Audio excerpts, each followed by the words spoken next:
예, 언제나처럼 신일의 뉴스 정면 승부. 첫 순서는 오늘 하루의 정치 뉴스 알아보고 분석해보는 뉴스 인앤아웃 시간이죠. 오늘도 YTN 이우영 아나운서 함께하겠습니다. 안녕하세요. 안녕하세요, 이우영입니다. 오늘 진짜 덥죠. 와, 저 정말 깜짝 놀랐습니다. 아니 네. 이게 밖에서 이게 조금 서 있기만 하더라도 진이 쭉 빠지더라고요. 네. 예.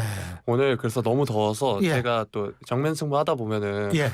썰렁한 말을 많이 하지 않습니까? 아니요, 뭐 썰렁하기보다 좋아요. 네. 저는. 예. 이런 썰렁한 얘기 들으시려면 오늘 좀 추워야 되니까. 네, 예. 추워야 되니까 유튜브에서 YTN 라디오 검색하셔서 예. 좋아요와 구독 부탁드리고요. 예. 특히 이 썰렁한 시원한 말들은 정면승부에서 들을 수 있으니까 정면승부 좋아요와 구독 그리고 댓글까지 부탁드리겠습니다. 그렇죠. 예. 진짜 좀 많이 시원해졌어요. 네. 그 얘기 들으니까. 네, 오늘 아주 몸이 건조하게 있는데도 그래 시원해지네. 그래서 네. 아마 시원해지는 모양이에요. 네, 좀 다양성을 추구해야 돼서 여러 그렇죠. 방면으로 준비해두겠습니다. 예. 그러면 오늘 어떤 얘기부터 해볼까요? 네, 수능 킬러 문항 출제 배제 관련 이야기 한번 해보도록 하겠습니다. 국민의힘과 정부가 오늘 국회에서 학교 교육 경쟁력 제고 및 사교육 경감 관련 당정 협의회를 열었습니다. 여기에는 이제 국민의힘에선 박대출 정책위 의장, 이철규 사무총장 등이 참여를 했고요. 정부에선 이주호 부총리 겸 교육부 장관, 장상윤 교육부 차관 등이 참석을 했습니다. 국회 교육위원회 여당 간사인 국민의힘 이태규 의원이 이후에 브리핑에 나섰는데요. 킬러 문항이 시험 변별력을 높이는 쉬운 방법이긴 하지만 학생들을 사교육으로 내모는 근본 원인이라는 데 의견을 같이 하고 공정 수능을 위해 공교육 과정에서 다루지 않은 내용은 출제를 배제하기로 했다. 당정은 이렇게 말했습니다. 그동안 이제 변별력 유지를 위해서 수능의 적정 난이도가 확보되도록 킬러 문항과 별개로 변별력 유지를 위해서 수능의 적정 난이도가 확보되도록 출제 기법을 고도화해서 수능 출제진이 성실한 노력을 기울이도록 시스템을 점검하는 등 지원을 강화하기로 했고요. 또 수능 입시 대형 학원의 거짓 과장 광고로 학부모들이 불안해하지 않도록 일부 학원의 불법 행위에도 엄정 대응하기로 했습니다. 그리고 또 특히 지난 정부에서 폐지하기로 했던 자사고, 외국어고, 국제고를 존치를 해서 학생들의 소질과 적성에 맞는 맞춤 교육을 실시하고요. 지역의 자율적인 교육 혁신을 통한 교육 역량 강화를 지원하기로 했다고 합니다. 이 문재인 정부가 2025학년부터 자사고와 외고를 폐지하고 일반고로 전환하기로 한 바 있는데 이것을 이제 그대로 존치하기로 한 거고요. 21일에 교육부가 이 같은 대책을 담아서 학교 교육 경쟁력 제고 방안, 또 27일에는 사교육 경감 대책을 순차적으로 발표할 예정이라고 합니다.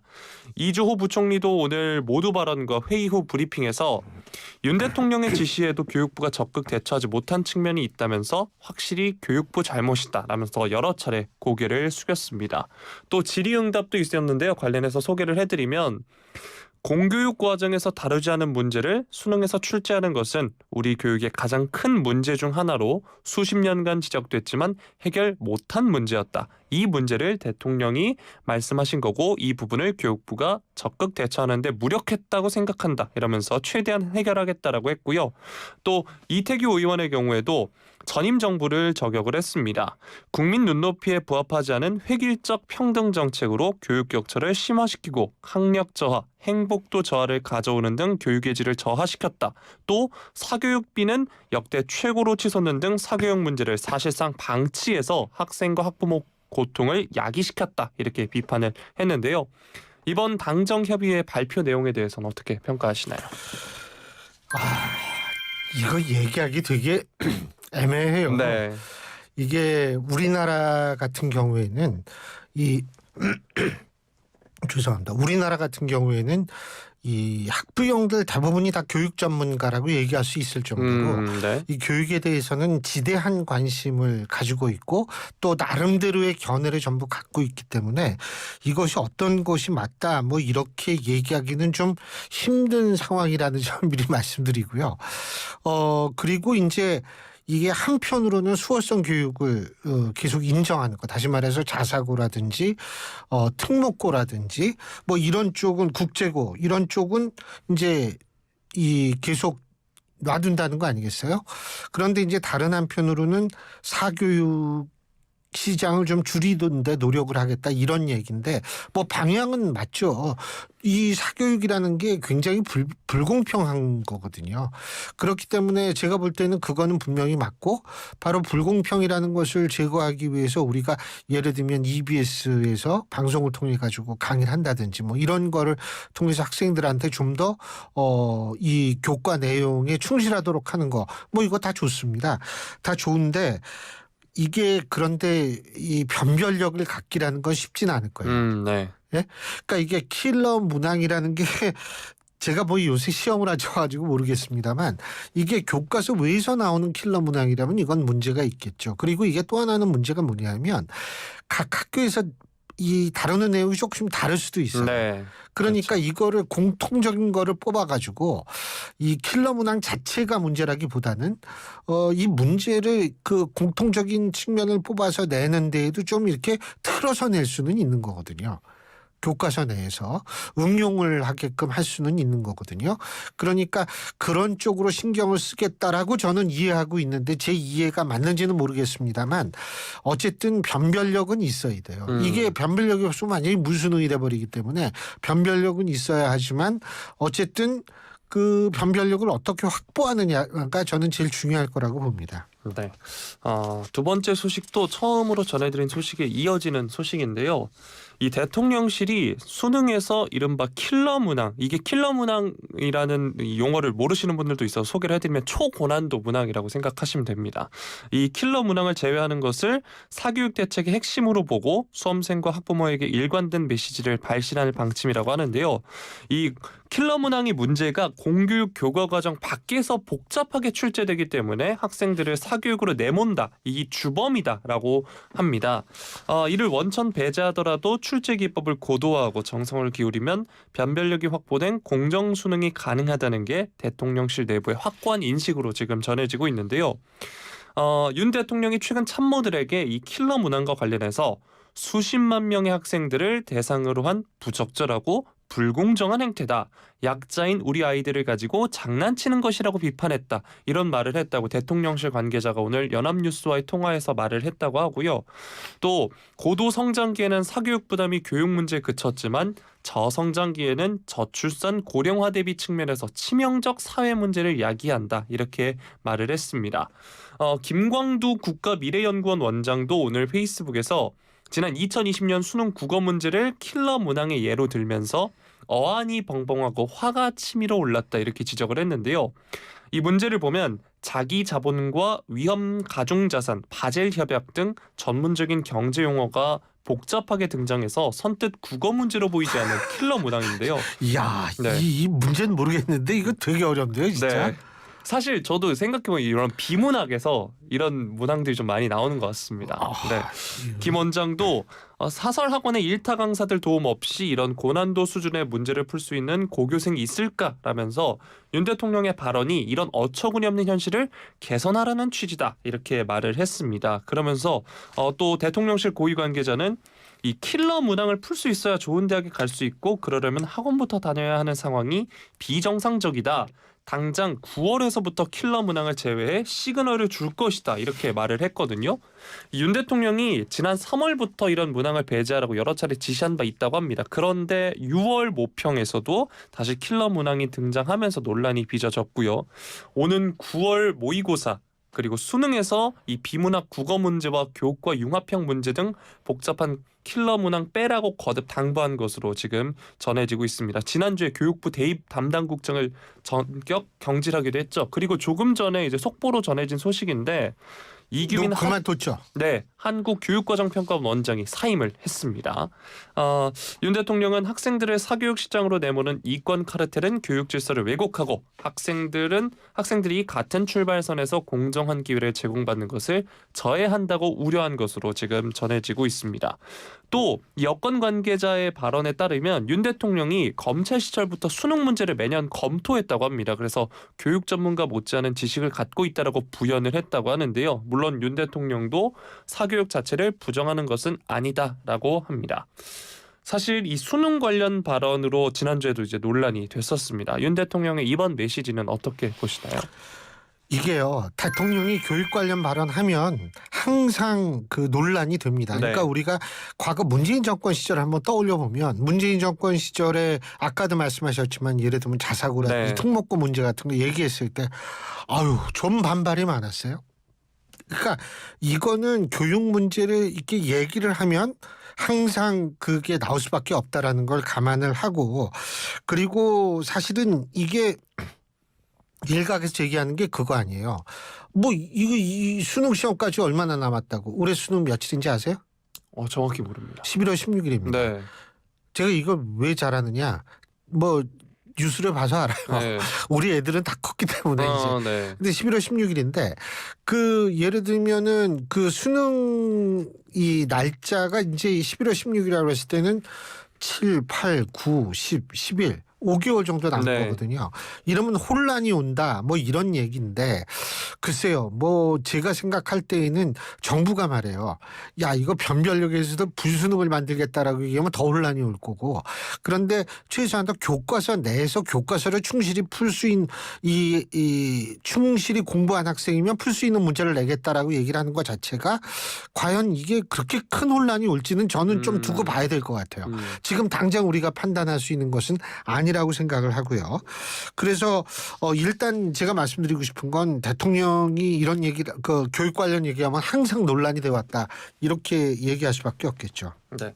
조금 전에도 말씀을 해주셨지만 수능은 이제 5개월을 앞두고 있습니다. 그래서 입시 관련해서는 이제 변화의 움직임 관련해서 발언이 나오면 정말 민감한 반응들이 나오거든요. 그렇죠.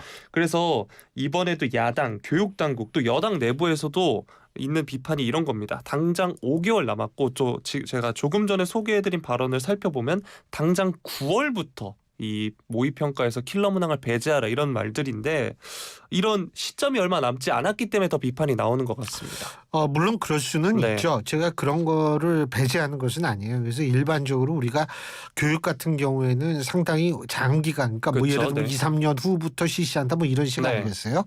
그런데 지금 같은 경우는 그러한 어떤 체제의 변화라든지 뭐 이런 측면이 아니고 킬러 문항이라고 얘기하는 예를 들면 뭐 좀 아까 뭐라고 그랬죠? 뭐 바셀 협약에다가 네. 이왕이면 바세나라 협약을 하나 집어넣죠.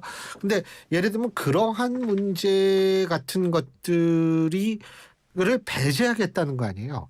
배제하겠다는 거니까 일단 교과서를 중심으로 한다라는 얘기니까 예를 들면 학생들 중에서 교과서 플러스 알파를 했던 학생은 교과서에 좀 더 충실하면 되는 거거든요. 사실. 그렇게 저는 큰 어려움이 있을지는 전 잘 모르겠지만 근데 솔직한 얘기로 제가 자꾸 이런 얘기를 하는 게 제가 처음 시험 볼 때 본고사라는 게 있었어요. 네. 이거 자꾸 얘기하면 나이가 네. 폭로가 돼서 안 네. 되는데. 라떼는 약간 느낌으로 듣겠습니다. 예. 네. 그때는 일본 대학시 문제를 풀었어요. 우리는. 근데 이게 우리나라 대학시보다 훨씬 더 어렵거든요. 그런데 뭐 영어, 지문 이런 거 전부. 근데 그러한 것들을 없앤다는 측면은 저는 맞고 그리고 이게 어떤 방식인지는 전 정확히 모르겠는데 어쨌든 근본적인 체제 개혁을 추구하는 것은 아니기 때문에 아마 이렇게 밀어붙이는 것은 아닌가 이런 생각은 합니다. 그러니까 이게 뭐 예를 들면 이렇게 한번 생각해 봅시다. 이 킬러 문항 앞으로는 이 복합적으로 한번 해서 예를 들면 과학과 국어를 합쳐서 문제를 내십시오. 이렇게 되면 문제가 되겠죠. 예? 그런데 그렇지 않은 상황이기 때문에 한번 조금 봐야죠. 근데 저는 이건 부인하지 않아요. 학부형들이나 학생들이 굉장히 조금 걱정스럽다. 과연 어떻게 나오지? 라는 거에 대해서 굉장히 걱정할 수는 있을 것 같은데 그걸 부정하는 것은 아닌데 어쨌든 취지가 딴 데서 이렇게 공부를 넓게 할 필요가 없다라는 얘기 아니겠어요? 그런 면에 있어서는 9월 수능 모의 수능 한번 보면 되겠죠. 예. 네, 알겠습니다. 9월 모의 수능에 나오는 문제들을 그렇죠. 한번 살펴보고 그렇죠. 얘기를 예. 해봐야 될 것 같습니다. 자, 다음 소식으로 넘어가 보도록 하겠습니다. 오늘 더불어민주당의 이재명 대표가 국회 교섭단체 대표 연설에 나섰습니다. 여기서 지난 1년 거대하고 지속적인 퇴행을 겪었다. 새 정부 출범 1년 만에 눈 떠보니 후진국이라는 말이 유행하게 됐다. 이렇게 말하면서 윤석열 정권은 민생, 경제, 정치, 외교, 안전을 포기했고 국가 그 자체인 국민을 포기했다. 한마디로 오포 정권이다 이렇게 비판을 했고요. 또 지난 1년 대통령은 야당과 한 번도 만나지 않았다. 압수수색, 구속기소, 정쟁에만 몰두하는 윤석열 정권을 두고 압구정 정권이라는 비난이 결코 이상해 보이지 않는다 이렇게 비판을 했는데요. 또 이제 헌법 가치를 수호하고 국민 인권을 보호해야 할 검찰은 우리 대통령을 지킨다며 국민을 향해 쉼없이 칼을 휘두른다 이렇게 비판을 했습니다. 그러면서 이제 자신을 향한 대장동 개발 의혹 검찰 수사를 가리켜서 취임 1년이 넘도록 검경을 총동원해서 없는 죄를 만드느라 관련자를 회유 협박에 국가 역량을 소진하고 있다 이렇게 비판을 했습니다. 또 더불어민주당을 향해 방탄 프레임에 가두는 것이 바로 집권 여당의 유일한 전략이다라고도 비판을 했고요. 그러면서 이 점이 눈길을 끌었습니다. 이제는 본인을 향한 시도를 용인하지 않겠다. 본인에 대한 정치 수사에 대해서 불체포 권리 포기하겠다 이렇게 얘기를 했습니다. 구속영장 청구하면 제발로 출석해서 영장실질심사 받고 검찰의 무도함을 밝히겠다라고 말을 했습니다. 또 관련해서 여러 이야기를 했는데요. 일본 후쿠시마 오염수 방류 문제와 관련해서도 비용이 문제라면 방류를 반대하는 국제사회와 함께 보관 비용을 지원하는 것도 고려해야 한다 이렇게 말을 했고요. 또 최근 민주당 상황에 관련해서도 발언을 했습니다. 국민 여러분께서 정권의 무도한 실정 앞에서도 선뜻 민주당에 마음을 주지 못하는 것을 아프게 자성한다. 더 이상 윤석열 정권과 경쟁하지 않고 어제의 민주당과 경쟁하겠다. 더 이상 국민의힘과 비교하지 않고 민심만을 기준으로 삼겠다면서 변화와 개혁을 다짐하기도 했습니다. 일단 이재명 대표가 대표 연설을 통해서 윤석열 정부를 강하게 비판했습니다. 전반적인 메시지 어떻게 보셨나요? 야당 대표니까 당연히 비판을 하겠죠. 근데 네. 이제 저는 눈여겨보는 게 이게 추경 얘기하고 네. 기본소득 얘기를 했는데 네네. 이 추경 같은 경우에요. 첫 번째 이제 추경 문제. 전 야당이 추경 주장할 수는 있다고 봐요. 그런데 야당도 공당이기 때문에 더군다나 제1야당은 국정의 파트너이기 때문에 지금 현재에 있어서의 이 재정 건전성에 대한 어떤 분석과 이런 얘기를 좀 해줬으면 좋았을 뻔했다. 다시 말해서 우리나라는 기축통화 국가가 아니지 않습니까? 네. 그런 상황이 기축통화 국가는 조금 달라요. 근데 기축통화 국가는 돈 찍어내면 되는 거거든. 근데 우리나라는 그렇지가 않거든요. 그렇기 때문에 이 재정 건전성 그리고 재정 건전성이 더군다나 문제가 되는 게 우리가 이 국가 채무 구조가 나빠지는 속도가 굉장히 빨라요. 네. 이런 부분에 대해서 경제학자의 의견을 좀 들어보고 얘기를 했으면 좋겠다 이런 생각이 들고요. 기본소득 다시 얘기를 했는데 물론 이제 그거는 거의 이재명 대표의 그 트레이드 마크 같은 그렇죠, 거 아니겠어요? 근데 기본소득에 대해서도 사실 외국에서 예를 들면 핀란드라든지 이런 나라에서 기본소득 실험을 했었어요. 이렇게 전 국민을 대상으로 한 것이 아니라 3,000명 정도를 대상으로 3년간 실험을 해보자. 그런데 이 실험한 나라 중에 대부분이 1년 하다 그만뒀거든요. 예? 그리고 기본소득을 이게 진보 정권이 실험을 한 게 아니에요. 보수 정권이 실험을 했어요. 네. 일반 분들은 이게 진보 아젠다 아니야? 근데 유럽 같은 경우는 그렇지가 않거든요. 왜 그러냐 하면 기본소득을 얘기할 때 가장 중요하게 이제 다뤄야 될 부분이 기본소득을 준다. 자, 그랬을 때 기본소득을 줬을 때 기존의 복지 플러스 알파로 기본소득을 주느냐 아니면 기본소득을 주는 대신에 복지 원래 받고 있는 복지 부분을 감축시키거나 없애는가 이 부분도 굉장히 중요하거든요. 기본소득이라는 것만 얘기를 했을 때에는 사실 어떤 건지는 알 수가 없어요. 저는 이재명 대표의 기본소득도 어떤 건지는 정확히 제가 글쎄 잘 몰라서 그런지 모르겠습니다만 전 아직까지는 전 잘 모르고 있거든요. 이런 부분을 좀 더 정확히 할 필요가 있고 유럽 국가들 중에서 기본소득 실험을 했던 곳은 뭐냐면 복지를 없애는 대신 기본소득을 주는 거였어요. 네. 예. 근데 이게 소기의 목적을 달성하지 못했기 때문에 1년 만에 그냥 그만둔 경우가 많았고 참고적으로 전 주민에 대한 기본소득을 실시하는 지역은 한 군데 있습니다.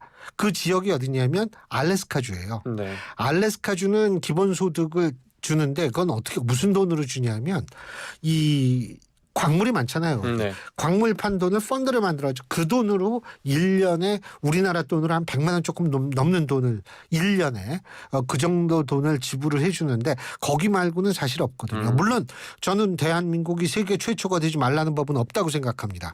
하지만 최초가 되기 이전에 왜 다른 유럽 국가들은 그 실험을 하다가 관뒀는지, 그리고 스위스에서는 국민투표까지 붙였는데 그게 부결됐는데 왜 그랬는지를 조금 면밀하게 생각해 볼 필요는 있지 않을까라는 생각을 합니다. 네. 앞서서 말씀해주신 추경 관련해선 이 대표가 35조 원 규모의 추경 편성을 추진하겠다 이렇게 말을 했다라고 전해드리겠습니다. 네. 오늘 발언 중에 가장 주목을 끈 건 무엇보다도 불체포 특권 포기였습니다. 본인의 사법 리스크를 정면 돌파하겠다는 나름의 승부수로 해석이 된다 이런 평가도 있고, 이에 대해서 이제 국민의힘 김기현 대표는 말로 할 게 아니라 실천하면 좋을 것 같다 그러면서 지금까지 불체포 특권을 남용했던 민주당 사람들 다 지금 체포동의안을 국회에서 다시 처리해야 되지 않겠나 이렇게 말을 했거든요. 김기현 대표의 반응은 어떻게 보셨나요?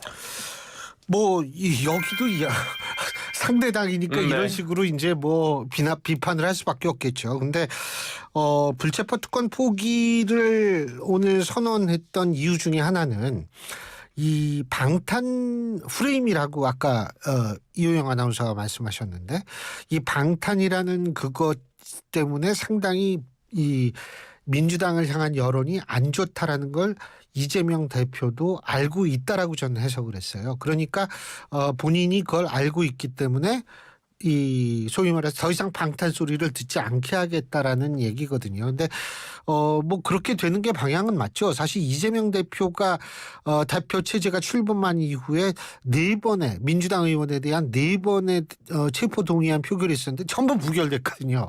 그러니까 방탄민주당이라는 얘기가 나올 수밖에 없는 거였는데, 어쨌든 제가 볼 때에는 그 이재명 대표가 그런 결단을 한 거는 저는 잘한 결단이라고 생각을 합니다.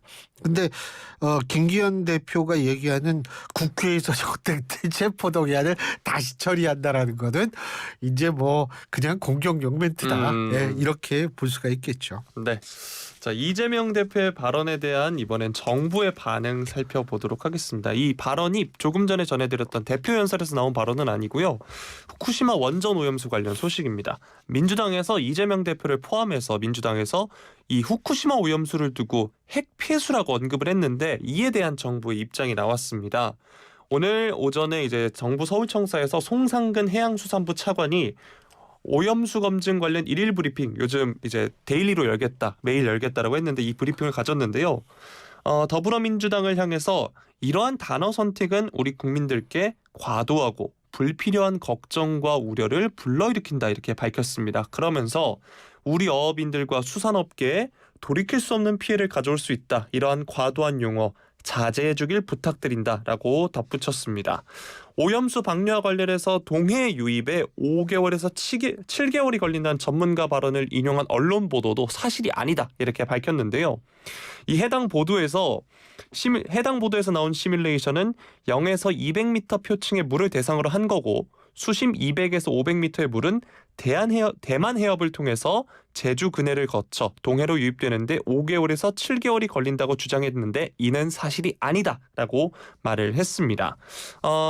또 아울러서 송 차관은 지난 15일 추가된 생산 단계 수산물 방사능 검사 결과는 총 41건으로 전부 적합 판정을 받았다라고 얘기를 했고요.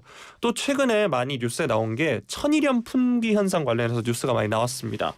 오염수가 방류되면 소금이 오염된다는 전혀 과학적이지 않은 괴담성 정보에 현혹되는 일이 없기를 당부드린다라고 하면서 정부는 필요시 일정 물량을 수매한 후 할인해서 공급하는 방안도 적극 검토하고 있다.